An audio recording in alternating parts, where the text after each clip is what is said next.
The Supreme Court has overturned a decision to grant bail to a bikie accused of torching a police van. The judge found that Scott Orrick was likely to commit further offences. Justice Peter Garling insisted he was not influenced by comments made by the Premier, Barry O'Farrell. Scott Orrick arrived at the Supreme Court with his wife at his side, but she emerged from the court alone after the judge revoked bail and remanded her husband in custody.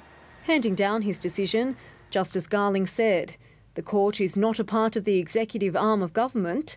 It is determining these matters as a wholly independent arbitrator." But he said he couldn't be sure the accused would show up to court, given the seriousness of the offences. The former Nomads boss is accused of setting fire to a police paddy wagon outside his Newtown tattoo parlour.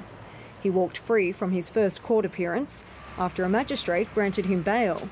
At the time, the Premier made his feelings plain. It's about time members of the judiciary stopped living in a parallel universe and understood that Sydney's in the midst of a serious bikie gang war. Barry O'Farrell welcomed today's decision to place Orrick in custody, as did police.